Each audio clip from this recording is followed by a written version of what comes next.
बिस्मिल्लाहिर्रहमानिर्रहीम। अस्सलामु अलैकुम। प्रोग्राम नूर इस्लाम के हरकले ګرانو کتونکو نن به مونږ خبره کوو د زنانو حقوق او فرایضو باندې. په دې معاشره کې که مونږ وګورو څه زنانه چې کوم دی نو نن سبا راپاڅېدلي هغوی خپل حقونه غواړي. نن به مونږ په دې خبره کوو چې اسلام دوی ته څه حقونه ورکړي دي. آیا دوی چې کوم حقونه غواړي دا اسلام دوی ته نه دي ورکړي، یا اسلام چې دوی ته څه حقونه ورکړي دي هغې کې څومره فرق دی او دوی چې کوم حقونه غواړي په هغې کې څومره فرق دی. په دې باندې به هم خبرې اترې کوو. خو که مونږ وګورو په دې معاشره کې د اسلام نه وړاندې زنانو ته کوم حقونه حاصل وو او اسلام رالو، اسلام دغه زنانو ته کوم حقونه ورکړه. په دې به سپیشلی نن مونږ خبرې اترې کوو چې اسلام دغه زنانو ته څومره اهمیت ورکړی دی، څومره په درنه سترګې کتلي او دې حقوقونه یې څه بیان کړي. په دې به نن مونږ خبرې اترې کوو. مونږ سره پروګرام کې موجود دی مفتي عبدالغفار قادري صاحب. مفتي صاحب تاسو ته پروګرام کې هرکلي وایو. طبیعت مو ښه دی؟ الحمدلله. ګرانو کتونکو د نور کله پشان هم نن مونږ سره پروګرام کې نعتخوان هم موجود دی. تاسو ته پروګرام کې ښکلي ښکلي نعتونه هم وړاندې کوو. نن مونږ سره پروګرام کې موجود دی طارق امین قادري صاحب. طارق صاحب تاسو ته هم پروګرام کې هرکلي وایو. مفتی صاحب څنګه موږ پروګرام په سټارټ کې ذکر وکړو چې دغه عورت مارچ چې کوم شی په وومنز ډے باندې هغوی راوتي دي خپل حقونه بیانول، د خپل حقونه اغوستو کوشش کولو چې موږ ته دغه حقونه راکړي، موږ ته خپل ازادي راکړي. د اسلام نه وړاندې زنانو ته څه حقونه حاصلو، کله چې اسلام رالو بیا دغه زنانو ته کوم حقونه چې کوم دی اسلام ورکړ. په دې به نن سپیشلي خبرې اترې کوو د دغه زنانو حقونو باندې اسلام څومره زور ورکوي. جی بسم الله الرحمن الرحیم.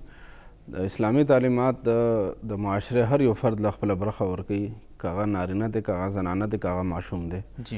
اسلام نه مخکې تاریخ باندې چې کله مونږ نظر واچو نو دا زنانه دا یو ذاتي جایداد او ذاتي مال غونته کې ګڼلی شو چې کله پورې به هغه د مور پلار کره وه نو پلار د لاس د لاندې به وه، پلار خوښې مطابق به ژوند تېرولو. نو چې کله واده به شوه نو بیا به د خاوند ژوند د لاندې هغوی د خوښې د لاندې به هغه ژوند تېروله. او چې کله به خاوند وفات شو هغوی نه وروستو بیا نارینه بچو په لاس کې به دغه ژوند و. نو اسلام هغه جاهلیت هغه دور ختم کو اور هغه زمانه کې زنانو حق نو غوښتی. اسلام بغیر د غوښتنې نه هغوی له خپل حقوق ورکړل. نو حق خو وي هغه شی چې هغې غوښتنې ضرورت نه وي، کوم هوښیار سړی وي هغه په خپل هغه شي دغه له ورکړي. نو اسلام د جاهلیت زمانه کې چې زنانو باندې کوم حقوق کوم ظلمونه را روان وو هغه حقوق ورله بغیر د غوښتنې نه ورکړي دي. اسلامي تعلیمان ته که مونږ ځان خبر کړو نو بیا مونږ دا خبره به مونږ ته مخې ته راشي چې اسلام هغه واحد دین دی چې هغه انسانیت کې د زنانو باندې څومره ظلمونه شوي دي هغه ختم کړي دي. په تاریخ کې کوم ظلمونه شوي دي هغه اسلام ختم کړي دي. اسلام نه مخکې به یو ماشومه هغه پیدایش و پلار د پاره یو ننګ ګرځېدو، یو عار ګرځېدو، یو عیب به ګرځېدل کېدو. پلار به د خپل لور هغه مبارکه نه قبلوله بلکې پلار به د لور په پیدایش باندې مخ به تور شو. رب ذوالجلال د جاهلیت هغه تاریخ بالکل هغه تاریخ قرآن پاک رب ذوالجلال بیان فظل وجهه وهو کظیم، ظل وجهه مسودن، دغه سړي هغه مخ به تور شو چې کله پلار ته به د لور پیدایش هغه خبره ورکړې شوه، خبرتیا ورکړې شوه نو دغه مخ به تور شو وهو کظیم او دی به غوسه شو. او بیا به داسې قبایل هم وو چې هغوی به هغه لور واغسته او هغوی به هغه لور ژوندی ښخه کړله. نو دا خو د اسلام نه مخکې د زنانو دغه حالت و. اسلام رالو او قرآن پاک کې رب ذوالجلال آیت نازل کو وإذا الموءودة سئلت، چې هغې وخت غور فکر وکړئ اے انسانانو چې کله تاسو نه به دغې لور په باره کې تپوس کیږي بأي ذنب قتلت، چې دغه ژوندی ولې ښخه کړې شوې وه، دا ولې مړ کړې شوه، دا ولې قتل کړې شوه، د دې ګناه څه وه.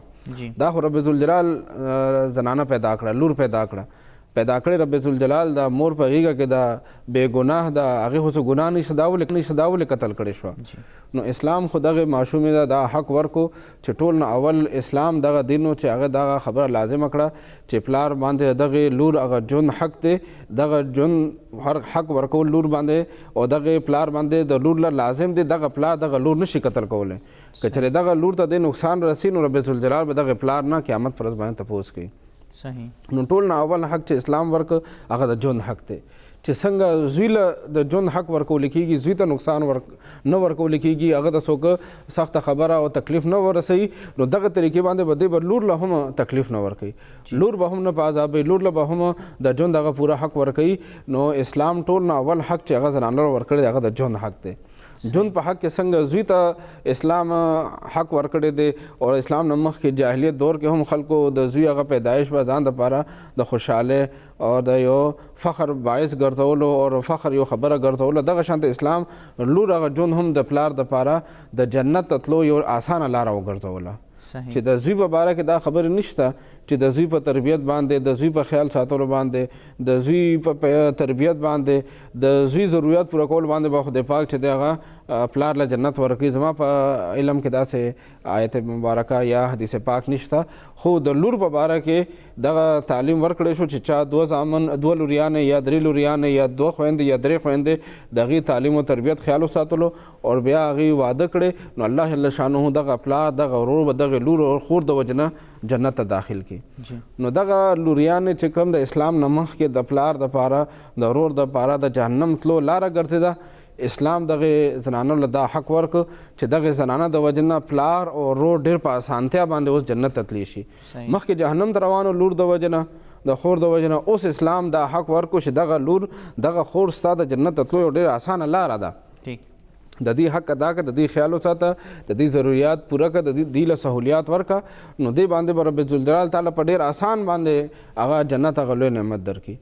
نو الله جل شانه خو دغه لور د قرآن پاک کې نبی علیه الصلاۃ والسلام په احادیثو کې د ژوند دغه ټول نه اول حق ورکړی دی چې چا دغه لور ته نقصان ورسولو نو دا یو حرام کار وکړلو، دې باندې به الله جل شانه دغه پلار نه قیامت پر ورځ باندې به تپوس کوي. نو اسلام چې هغه دین دی چې هغه د زنانو له حقوق ورکړي دي.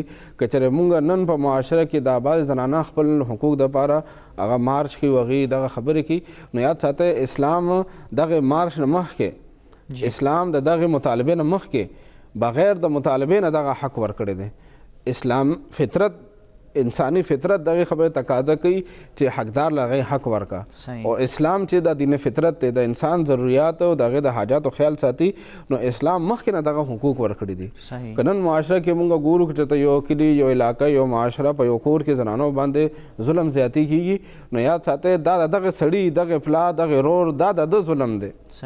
اسلام خو له حق ورکړی دی که چېرې دغه پلار دغه ورور دغه خاوند د خپل ځان د اسلامي تعلیمات نه خبر کړي او هغې باندې عمل شروع کړي، نو چېرې به هم د دغه ګناهونه کړي. صحیح مفتی صاحب، اکثر مونږ کتلی دي اسلام خو دغه حقونه ورکړي دي، خو بیا چې زمونږ کلچر کم دی زمونږ کم روایت دي هغه د اجازت نه ورکوي، نو دې کې خو د اسلام څه قصور نشته. دغه فرق یا چې کم نقص دی دا خو زمونږ په کلچر کې زمونږ په کلتور کې دی زمونږ په معاشره کې دی. بالکل دغه مونږ ته لکه خپل کلچر خپل چې کوم رسم دی کوم رواج دی دا کوم ماحول دی، نو هغې ته هم کتل پکار دی چې دې کې کوم خبره دین نه خلاف خبره ده، اسلام نه خلاف خبره ده، هغه خبره پرې ښودل پکار دي. ځکه چې دین اسلام چې کله ټول نه اول رالو نو مکه مکرمه کې د هغې تعلیمات رالو، نو مکې مکرمې خلکو چې کوم اسلام ته داخل شو هغې خپل مخکیني رواجونه هغه پرېښودل، چې کوم خلاف شرع طریقې وې هغه اسلام د وجې نه پرېښودې. نو بیا دغه طریقه چې کله بیا عربو نه اسلام عجمو ته منتقل شو، نو هلته کې هم بیا طریقه دغه ده چې عرب کې چې کوم خلکو خپل خلاف شرع رسم و رواج هغه اسلامي رسم و رواج مطابق هغه باندې عمل شروع کو، نو عجمیان به هم دغه کوي. مونږ عجمیان یو، نو مونږ ته چې دین راسدلی دی نو مونږ خولې باندې کلمه خو وویله، خو هغه زړه نه چې د اسلامي تعلیمات دي په هغې باندې مونږ مکمل طور باندې عمل نه کوو.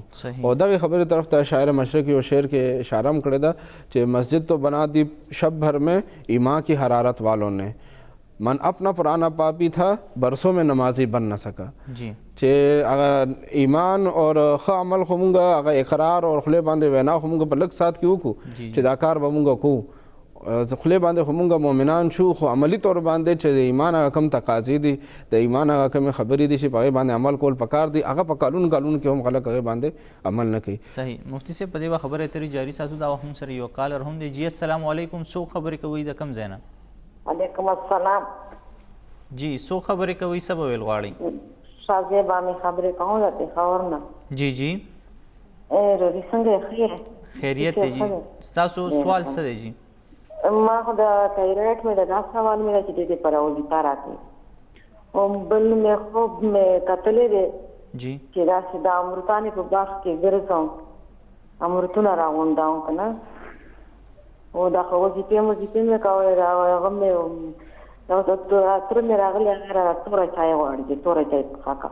تورې کوي په هغه کاغذ تاسو که دا کوېسچن لږ دوباره وویلو ستاسو اواز کټ کېږي کلیر نه دی ښه دا خوب مې کتلی دی که نه جی جی خور مې خوب کتلی دی جی چې د امرتونو باغ وي هغې کې ګرځم جی جی هلته مې تره راشي ته وایي چې لږه چای راته پخه کړه که نه لکه چې توره چې هغې کې بس پی واچوي لکه ما خو پی پکې اچولی نه وي دا وظیفې مې شورې کړي دي هغې تعبیر راکړه صحیح تاسو ته مفتي صاحب جواب درکوي مفتي صاحب د دې اواز خو ډېر زیات کلیر نو خو دغه یو خوب لیدلی چې د امرودانو باغ دی او په هغې کې امرود راټولي دغه څه په دې اړه باندې وایي چې خور مې خوب لیدلی جی دا خوب کې دغه امرود اور دغه میوه کتل شي دا خدای پاک رزق طرف ته اشاره ده جی چې خدای پاک به رزق نصیب کړي اور امرود بیا دی کې د بیماری نه خلاصېدو او د جسم کې څه بیماری څه تکلیف وي هغې نه خلاصېدو طرف ته اشاره ده خدای پاک بیماری نه خلاص کړي انشاءالله صحیح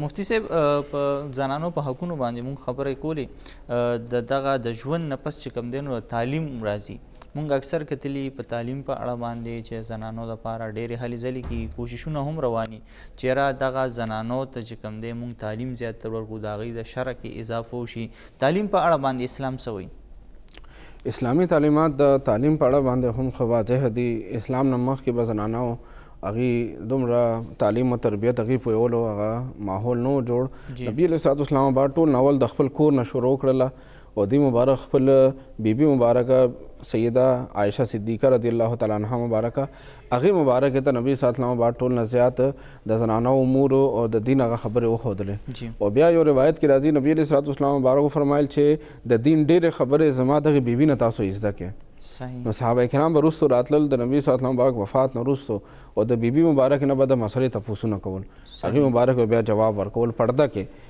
بیبي مبارکې ته به پرده وه صحابه کرام به پردې نه اخوا نه تپوس وکړو تابعین شاګردان هغوی به راتلل تپوس به کول دوی مبارک به د درس کولو هغې خبرې جواب به ورکولو نو اسلام د زنانو ته تعلیم او تربیت تعلیم هم ورکوي او د هغې حق هم ورکوي خو صرف دومره خبره ده چې کومې خبرې د هغې ته ضرورت دی صحیح لکه میډیکل شعبه ده میډیکل شعبې کې زنانو له تعلیم اخیستل پکار دی چې هغې د زنانو هغه علاج 70 پرده کې کولی شي وکالت دی که هغې زنانو داسې کیسونه راځي چې هلته کې 70 پردې خبرې وي زنانه ته ډېر ښه طریقې سره واضح خبره کولی شي اور کوم ټیچنګ دغه محکمه ده په دې کې د زنانو ضرورت پیښیږي نو کوم ځای کې د زنانو ضرورت دی چې هلته کې د هغې نه بغیر کار نه کیږي نو دغه تعلیمونه نبي علیه صلات اسلام بعد د دور نه راروان دي نبی علیہ الصلوۃ والسلام مبارک په دور کې هم صحابیاتو د نبی صلی الله علیه وسلم مبارک بیبي مبارک نور صحابیاتو په جنگ کې چې نارینه هغې زخمیانو او نور څوک نو دغې صحابیاتو هغې اوبه راغستې دي او هغې مجاهدین ته هغه اوبه ورکړي دي او بیبي فاطمه زهرا رضی الله تعالی عنها مبارکې هغې مبارکې په خپل لاس مبارک باندې د نبي صلی الله علیه وسلم مبارک مخ مبارک خوږ شو بدن مبارک خوږ شو په هغې کې هغې مبارک پټۍ کړې ده نو اسلام موږ ته دې خبرې سبق راکړي چې کوم کار د نارینهو نه کېدلو نه دی یا نارینه نشي کولی یا نارینه یاب نه دي او هغه کار زنانه هم کولی شي خو دغه زموږ په معاشره کې موږ دا خو غواړو چې زموږ دغه زنانه چې دی هغه زنانه ډاکټر ته مخامخ شي او زنانه علاج وله وکړي خو چې کله بیا خبره د تعلیم شي نو بیا کوشش کوي چې هغه زنانو تعلیم ونه شي نو یاد ساتئ زنانو دپاره کم شعبه کې کم طرف کې هغه ضروریات شته معاشره اور د هغې خلکو ضروریات په هغې شعبه کې شته نو هغه تعلیم حاصلو زنانو دپاره بالکل اسلام د هغې حق ورکوي د هغې اجازت ورکوي د هغې حق ته چې دغه تعلیم دی حاصل کړي صحیح په دې تعلیم به مفتي صاحب نورې خبرې اترې هم کوو ګران کتونکو مونږ سره اوسئ اوس یو وړې شان دمې طرف ته بیا راځو او په دې باندې خپل بحث جاري ساتو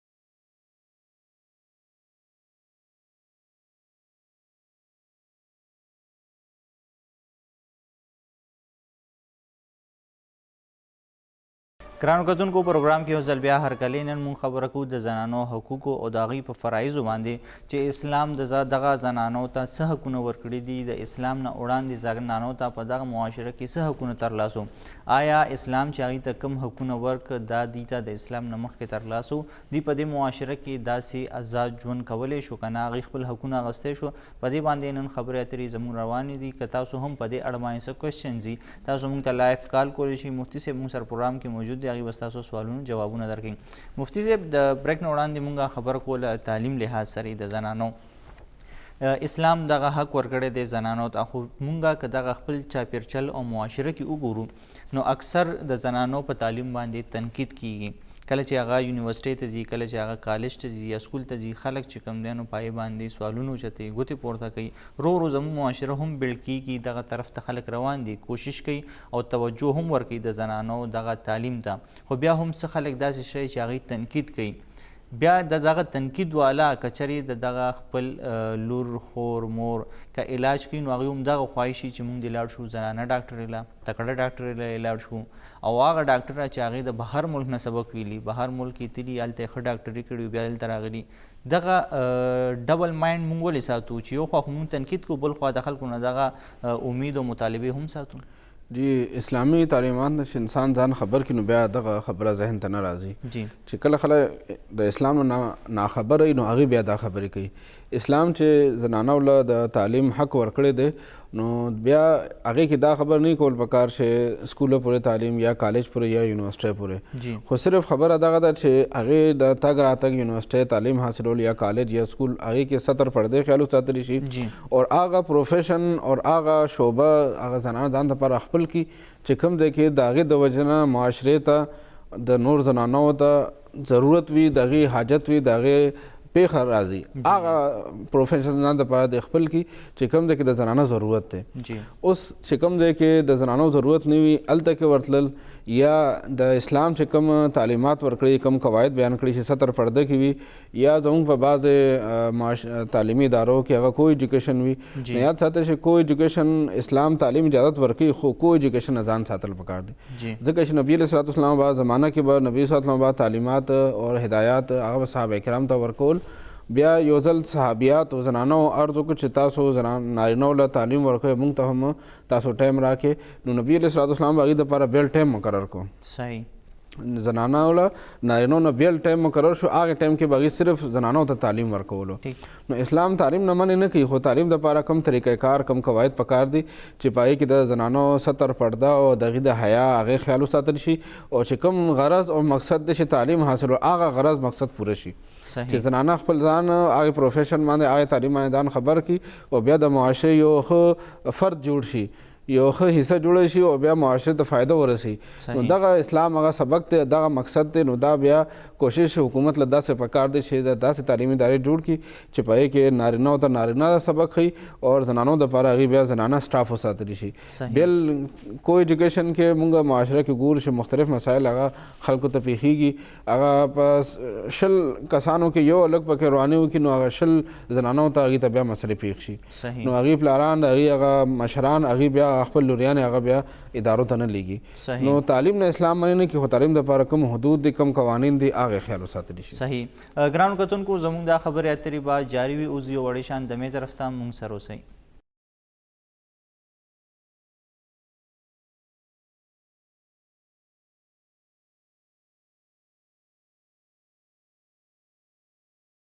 ګرانو کتونکو پروګرام کې یو ځل بیا هرکلی نن موږ خبره کوو د زنانو حقوقو او د هغوی فرایضو حوالې سره. په دې اړه که ستاسو هم څه کویشن وي تاسو موږ ته لایف کال هم کولی شئ. مفتي صاحب به ستاسو د سوالونو جوابونه درکوي. د دې نه علاوه تاسو په وټساپ باندې هم خپل سوالونه رالیږلی شئ. موږ به کوشش کوو چې د پروګرام په اخره کې ستاسو دغه سوالونو جوابونه درکړو. مفتي صاحب د تعلیم حواله خو عموم وشوه چې دغه د زنانو په اړه باندې اسلام دوی ته څه حقونه ورکړي د تعلیم په اړه باندې. خو موږ اکثر کتلي دي چې زموږ په معاشره کې زوی ته په دروند نظر کتلی کېږي، هغه ته خیال ډېر زیات ورکړلی کېږي د جینۍ په نسبت باندې، د لور په نسبت باندې. اسلام د دغه برابرۍ په اړه باندې څه وایي؟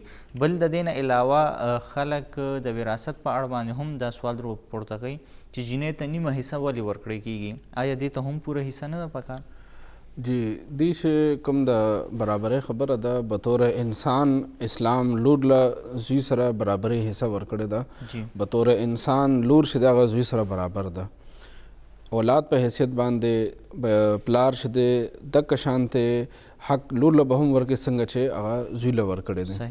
چې کله دی په ژوند کې کور ته خوراک څښاک جامه پیزار هغه څه روړي نو دا د پلار حق دی چې د زوی او لور کې به فرق نه کوي. یو شانت جامه پیزار، یو شانت خوراک سکاک، یو شانت تعلیم، یو شانت مینه محبت، دا د نبی علیہ الصلوۃ والسلام مبارک سبق ته.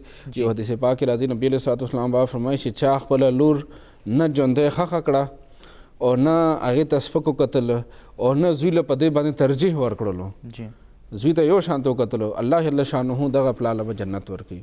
صحیح. نو دغه بطور اولاد پلاله نه دی پکار چې زوی له ډېر مینه ورکړي او لور له کمه ورکړي. او مونږ حقیقت دی مونږ خپل کورونو کې ګورو چې دا لور چې ده د زوی په مقابله کې د پلار سره مینه محبت کوونکې ډېره وي، د هغه په زړه کې مینه محبت هغه پلار ډېر وي. نو د پلار له هم پکار دی چې خپل لور له د نبي علیه الصلوۃ والسلام بعد تعلیمات لاندې ډېر مینه محبت ورکړي. نبي علیه الصلوۃ والسلام بعد خپل لور بیبي سید النساء سیده فاطمه زهرا رضی الله تعالی عنها مبارکه خاتون جنت بکره مبارک تشریف وروړلو. نبي علیه الصلوۃ والسلام بعد خپل ځای مبارک نه ودی پاسېدو او هغه مبارک به تندی باندې ښکل کړه او ځان سره به برابر کېنوله. او کله چې بیا آقا کریم علیه الصلوۃ والسلام مبارک به د دې مبارک کور ته ورلو نو هلته کې هغه مبارک به نبي صلی الله علیه وسلم بعد دپاره پاسېده او نبي صلی الله علیه وسلم مبارک تندی مبارک هغه به ښکل کو ځان سره هغې مبارک به نږدې کېنوله. نو اسلام دغه تعلیم ورکړي چې لور ته به او زوی ته به یو نظر باندې ګوره کې به فرق نه کوي. بیا یو حق دی د وراثت. وراثت د حق یاد ساتئ، دې نه مخکې اسلام یو بل سبق هم انسان له ورکوي چې هغه د هغه ذمهواري ده. نو زوی باندې ورور باندې پلار باندې اسلام ذمهواري ډېرې ایښي دي. دا ګټلو او د ښځې د مور د خور او د لور هغه خرچې پوره کول دا د پلار د ورور د خاوند ذمهواري ده. تر دې پورې فقهاو لیکلي علماو لیکلي که چېرې یو زنانه هغه ته خپل پیسې ملاویږي د کور طرف نه یا دغه څه کاروبار روان دی هلته نه د پیسې راځي، بیا هم د هغې زنانه هغه حقوق پوره کول نان نفقه خرچه خاوند باندې لازمه ده. هغه مالداره د صاحب حیثیت د هغې سره خپل مال دولت شته، خو بیا هم دا ذمهوارۍ خبره ده خاوند باندې د ښځې نان نفقه د ورور باندې د خور خرچه په اولاد باندې د مور خرچه دا لازمه ده. که هغې سره خپلې پیسې وي بیا هم دا لازمه ده. نو اسلام ذمهوارۍ تقسیم کړي دي. دغه ګټلو دغه ذمهواري دا نارینه له ورکړې ده. مجبورې په حالت کې زنانه هم ګټلی شي، هغه څوک رور نه وي، د هغه زوی نه وي، د هغه پلار نه وي، هغه ته پخپله خپل ضروریات د خپل ضروریات پوره کول دپاره اسلام اجازت ورکوي چې پرده کې سطر کې دا روزګار کولی شي. خو ذمهوارۍ په اعتبار سره دا د زنانه ذمهواري نه د پیسې ګټل، دغه پیسې ګټل د ذمهواري په نارینه باندې ایښې ده. او که چېرې موږ دغې سوال ته وګورو چې زنانه له نیمه ورکړې ده او نارینه له پوره ورکړې ده، نو یاد ساته دا نیمه خبره ده. پوره خبره دا ده چې په اسلام کې د 8 زنانو دپاره برخې بیان شوي دي چې دوی ته به دومره برخه ورکوي. 8 زنانو دپاره برخه مقرره ده او بل طرف ته چې د نارینو دپاره برخې مقرر دي هغه صرف 4 نارینو دپاره برخې مقرر دي. نو دې ته هم موږ کتل پکار دی چې اسلام کې چې معینه برخه ده نو هغه د 4 نارینو ده او د هغې په مقابله کې د 8 زنانو له برخې مقررې دي. نو اسلام خو زنانو له زیات حیثیت ورکړی، زیات حق ورکړی دی. که دې ته وګورو چې د زوی حق دی خو یاد ساتئ زوی دپاره معینه برخه نشته. په قرآن او حدیث کې زوی دپاره معینه برخه نشته. څه نور کسان نه پاتې شو هغه بیا زوی ته ملاویږي. خو د لور دپاره اسلام خور دپاره لور او خور له اسلام په ټولو وارثانو کې زیات حق هغه لور او خور له ورکړی دی چې هغې ته 2 ثلث ویلی شي، 2/3 چې 3 حصې کې 2 حصې چې هغه لور او خور له اسلام ورکړي دي. او دې په مقابله کې نارینهو له هغې له چې ټول نه زیات حق ورکړی شوی دی، آخري حق چې دی هغه زیات هغه د خاوند دی نو هغه نصف دی 1/2. او د لور له او خور له چې اسلام حصه مقرر کړی دی هغه 2/3 ده. نو دلته چې کله زوی هم شته او لور هم شته، لور له نیمه او زوی له پوره برخه، خو ورسره دغې زوی باندې دغې خور دغه لور او دغه خور هغه برخه هم لازمه کړې ده. دغه نیمه برخه پوره د لور ده او په دغه زوی ته چې پوره برخه میلاو شو په ده باندې دغه برخه کې د خپل خور خیال ساتل دا هم لازم کړي دي. نو که چېرې رور ته پوره برخه ورکول کېږي، خور ته نیمه برخه ده، نو دغې رور باندې د خپل خور برخه ورکول هم دا لازم دي. د هغې خیال ساتل، د هغې نان نفقه ورکول دا هم لازم دي. او اسلامی تعلیمات ډېر واضح دي چې للذکر مثل حظ الانثیین د قرآن پاک آیت دی. نو هغې کې قرآن پاک کې رب ذوالجلال دا فرمایي چې اول لور له برخه ورکه نیمه، هغې نه وروسته بیا زوی له چې دغه پوره برخه. صحیح. نو اول لور له ورکول دي او لور دغه برخه دا معیار دی دا کوانټیټي ده د هغې نه وروستو بیا د زوی هغه نوم راځي د زوی هغه ذکر راځي د هغې کوانټیټۍ نه بیا ډبل هغه د زوی برخه ده. خو زوی باندې صرف د خپل حق نه دی بلکې ورسره د خپل خور حق هم دی. صحیح. اور خور باندې د رور حق نشته، خور باندې صرف د خپل حق دی. او دغه زنانه چې چاله اسلام نیمه برخه ورکړې ده دا به د خاوند نه پوره حق مهر اخلي. جی. حق مهر حق صرف د دغه زنانه دی. دغه حق چې دی نه څوک اغوستی نشي، دغه حق د دی حق دی. او الګ چې دی هغه چانه حق مهر اغوستل نشته. نو د الګ چې دی د سورسز چې دي د ګټلو هغه کم دي، د لګولو هغه سورسز ډیر دي. صحیح. یو الګ به په خپل ځان باندې به هم خرچه کوي، د خپل ښځې باندې به هم کوي، بچو باندې به هم کوي، که خویندې دي د هغې به هم حقوق پوره کوي، که د هغه مور او پلار دي نیا نکونه دي د هغې به هم خیال ساتي. نو د اسلام د ذمهوارۍ تقسیم کړي دي په الګ باندې په نارینه باندې هغه ګټلو ذمهواري ایښې ده. صحیح. او زنانه مجبورې په وخت کې هغه ګټلو ته غاړه ږدي. صحیح. نو دغه ذمهوارۍ د وجه نه اسلامي دغه تقسیم چې دی هغه دغه طریقې باندې شوی دی. نو الله جل شانه دا کوم قانون بیان کړی دا بالکل انصاف ده. الګ باندې په پوره برخه کې خپل برخه هم ده، د خور هغه برخه هم ده. صحیح. ګرانو کتونکو موږ به د خپلې خبرې اترې جاري ساتو او د زنانو په فرایضو باندې به هم خبرې اترې کوو. اوس یو وړې شان دمې طرف ته.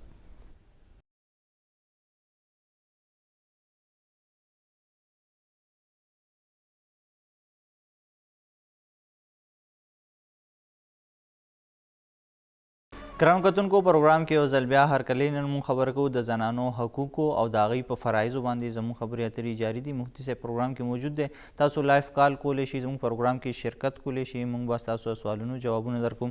مفتي صاحب د جایداد خبره هم وشوه، د حق مهر خبره دی کې مخې ته راغله.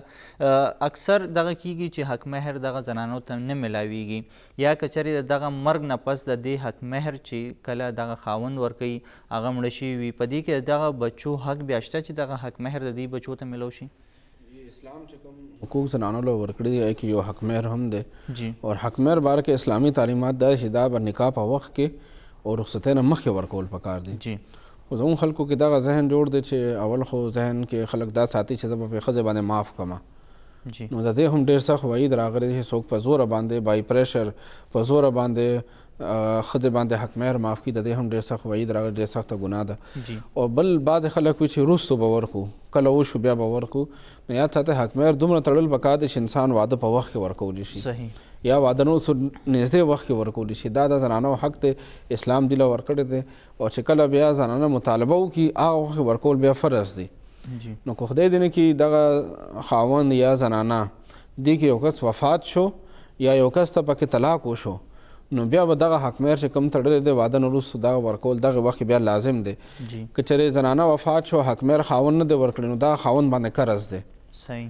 دا خاوند به دغه قرض په طور باندې دغه حق مهر اخیستلی شي. او که خاوند وفات شو ښځې حق مهر نه دی ورکړی نو خاوند د میراث نه به اول ښځې ته حق مهر ورکولی شي، دا قرض دی. هغې نه وروستو نور مال چې دی هغه بیا تقسیمیږي. صحیح. نو زموږ د معاشره کې خلکو ذهن دا جوړ دی چې دا حق مهر چې دومره اهم کار نه دی، دومره ضروري کار نه دی. اسلام په نکاح کې دو خبرو له اهمیت ورکړی دی، یو نکاح حق مهر اور بل چې دی هغه ولیمه. نو دا اسلام کې ډېر اسانه غونته کې نکاح ده. داسې نکاحونه نبي علیه الصلاة والسلام باره په زمانه کې شوي دي، صحابه کرامو نکاح تړلی دی، واده یې کړی دی او نبي علیه الصلاة والسلام باره خبر شوی هم نه دی. نو نکاح کې ټول کلی خبرول او ټول علاقه ټول خاندان را ټولول او غټ روټۍ ورکول دا ضروري نه ده. انسان نکاح په سادګۍ سره وکړي او ولیمه کې بیا خپل وس مطابق څومره ډشز ورکولی شي هغه ورکول پکار دي. او دویم حق مهر چې دا د ښځې حق دی دا په وخت باندې زر ورکول پکار دي. که چې هغې نه پاتې شو، زنانه نه پاتې شو هغه وفات شو، یا نارینه نه پاتې شو هغه وفات شو، نو دا بیا د بل قرض حسابیږي. او څنګه نورې پیسې د زنانه هغه په وارثانو باندې تقسیمیږي نو دغه حق مهر به هم دغې په اولاد کې او خاوند په منځ کې بیا تقسیمیږي. صحیح. مفتی صاحب که چېرې دغه زنانه ژوندۍ وي او خپل حق مهر هغې سره چې کوم موجود وي، آیا هغه په دغه بچو کې صرف یو تن له هم ورکولی شي؟ ځکه چې دا خو د هغې حق دی، دا د هغې پیسې دي، صرف دا خو د وراثت هغه سیسټم نه بیخي بهر دی. اسلام زنانو له کوم حقوق ورکړي دي هغې کې یو د خپل مال کې د ازادۍ حقوق هم دی. جی. ازادي ورته حاصله ده چې خپل دغه مال دی چېرته غواړي هغه لګولی شي. که کاروبار کې انویسټمنټ کول دي، که هغه صدقه او خیرات کول دي، که هغه بچو باندې تقسیمول دي، کوم اسلام چې د ښځې له مکمل ازادي ورکړې چې مال د ده د خاوند دلته کې آرډر ورکول یا هغې باندې زور کول چې دا مال راکړه یا فلاین له ورکړه دې خبرې اجازت نشته. ښځه خپل بچو له هم ورکولی شي، پردي له هم ورکولی، صدقه او خیرات هم کولی شي. څنګه هغې ته ښه ښکاري په ښځه کې دغه مال لګولی شي. ښځه په خپل مال کې مکمل آزاده ده، هغه د بل چا پابنده نه ده. خپل مال دې څنګه لګول غواړي هغه شانتې لګولی شي. صحیح. مفتي صاحب د واده په اړه باندې زنانو ته څه حقوق ورکړی شوي، هغې دپاره څه ازادي دومره چې هغه د ژوند ملګری ځان له یو داسې ښه وټاکي چې هغه وایي چې او زه د سرې په مستقبل کې ژوند تېرولی شم، دې دپاره څومره حق ورکوي؟ اسلامي تعلیمات د ښځې ته په دې باره کې هم دغه اجازت ورکړی دی چې کله یو جنۍ هغه ناواده شوې ده، نوې جنۍ ده، هغې په باره کې نبي علیه السلام به فرمایي د دې نکاح به هغې پورې نه کوئ کومې پورې تاسو دې نه تپوس نه کړي. صحیح. ناواده شوي جنۍ نه هغې اجازت غوښتل دا ضروري. او که چېرې واده شوې ده، خدای دې مکړه خاوند وفات شو، خدای دې نه کې طلاقه شوه، هغې نه وروستو بیا کومې پورې هغه وضاحت سره ښکاره الفاظو باندې اجازت نه ورکړي، نو هغې پورې نبي علیه السلام به فرمایي د واده شوي یو پیره واده شوي هغې جنۍ نکاح کې مه ورکوئ. نو دغه واضح الفاظ دي چې ناواده شوي نه به تپوس کېږي او هغه حیا او شرم د وجې نه که صرف سر وخوځوي یا والدې ته ووایي چې دا رشته مې خوښه ده، نو هلته کې رشته به کولی شي. او که هغه انکار وکړي، نو انکار په صورت کې یاد ساته اسلام دې خبرې اجازت نه ورکوي چې په زوره باندې هغه نکاح وتړلی شي. صحیح. د ناواده شوي نه به هم تپوس کېږي، واده شوي نه به هم تپوس کېږي. کومې پورې د زنانه خوښه نه وي، نو مور پلار ته دې خبرې اجازت نشته چې هغوی په زوره باندې دلته نکاح وکړي، بلکې زنانو د نکاح په باره کې دا حق حاصل دی چې هغې که خوښه وي نو هغه رشتې ته اقرار وکړي، او که خوښه نه نو انکار وکړي. ځکه د نکاح په وخت کې به تاسو کتلي زموږ په معاشره کې هم نکاح په وخت کې نکاحوان هغه دوه کسان ګواهان او یو کس چې دغه وکیل دپاره وکیل په طور باندې هغې زنانه ته ولیږي، او چې کله هغه خپل نفس او مهر واک اختیار ورکړي، هغې نه وروسته هغه نکاح بیا تړلی کېږي. نو دې کې هم بنیادي وجه دغه ده چې نکاحوان په خپله خو زنانه ته مخې ته نشي ورتلی، نو دې دا تپوس وکړي چې آیا دغه زنانه په دغې نکاح باندې راضي ده او که نه ده راضي. صحیح. مفتی صاحب د دې نه علاوه که چېرې طلاق وشي یا کونډه شي، د دویم واده لپاره اسلام څه وایي؟ اکثر مونږ کتلي دي چې دغه زنانه بیا که د هغې بچي وي، نو هغه د دغه بچو د پرورش دپاره، د هغې د ښه تربیت دپاره اکثر دویم واده نه کوي، او که چېرې کوي نو آیا اسلام په دې اړه باندې څه وایي؟ جی دا خدای دې اول خو زموږ یو خور ته هغې ته لور ته چاته دغه طلاق دغه مسله نه پېښوي. اسلام دومره نارینو باندې دغه طلاق دغه کار منع کړی دی چې نبي علیه السلام به فرمایي چې په جایز کارونو کې خدای پاک په نسبت باندې بدترین کار چې دی هغه طلاق دی. نو اسلام دغه الفاظو باندې نبي علیه السلام به په دغه ټکو باندې نارینو باندې دا خبر لازمه کړه چې بې ځایه طلاق مه ورکوئ. صحیح. بلا ضرورت طلاق مه ورکوئ. نو دا د ښځو یو حق دی چې کله هغه نکاح وتړل شوه، نو ټول عمر دپاره دی یو بل سره ګزاره کوي، یو بل سره د ژوند تېروي. نو یو حق خو اسلام دغه ورکړه. دویم خبر چې کله بیا خدای دې نه کړي داسې حالات راشي چې ښځه هغه خاوند سره ګزاره نشي کولی یا خاوند دغې ښځې سره ګزاره نه کېږي، نو بیا اسلام دوه لارې ایښې دي. که چېرې ښځه ګزاره نه کوي، خاوند ورسره وخت نه تېرېږي، نو بیا خاوند له هم اسلام یو اختیار ورکړی دی، ښځې له هم یو اختیار ورکړی دی. ښځې له هم یو حق ورکړی دی، خاوند له هم یو حق ورکړی دی. خاوند له د طلاق حق ورکړی دی چې خاوند دغه طلاق دغه اختیار استعمالولی شي، او که ښځې دغه خاوند نه دی خوښه، خاوند خو دغه ښځه خوښه ده، خو خاوند کې څه عادتونه څه کارونه داسې ښکاري چې د هغې ښځې د خاوند سره ګزاره نه کېږي، نو بیا ښځې ته هم دا اختیار اسلام ورکړی دا ځان ته خله اخیستی شي. خاوند ته د طلاق حق ورکړی او ښځو ته اسلام د خله حق ورکړی. نو اسلام په هر قدم باندې د ښځې حقوقو خیال ساتلی دی. نو چې کله بیا دغه شانتې د دې په خدای دې نه کې طلاق وشي یا خاوند د چا وفات شي، نو هغې نه وروستو چې کله بیا دا دویم نکاح کول غواړي، هغې باره کې هم اسلام پوره اجازت ورکړی دی. زموږ په معاشره کې موږ دا کتلي دي چې بعض اوقات چې نارینه یا یو کورنۍ نه طلاق ورکولی کېږي، نو هغه الګ کور به جنۍ باندې پابندي ولګي ته به بل نکاح نه کوي. نو دا غلطه خبره ده. اسلام د دې خبرې اجازت ورکړی دی چې که یو جنۍ طلاق شي، یو زنانه طلاق شي یا خاوند مړ شي، نو هغه بیا دویم نکاح کولی شي. د نبی علیه السلام مبارک ژوند باندې چې موږ نظر واچو، نو نبی علیه السلام مبارک په خپله هغې مبارک چې دی داسې بیبیانو سره نکاح کړی چې طلاق شوي یا د هغې خاوندان وفات شوي.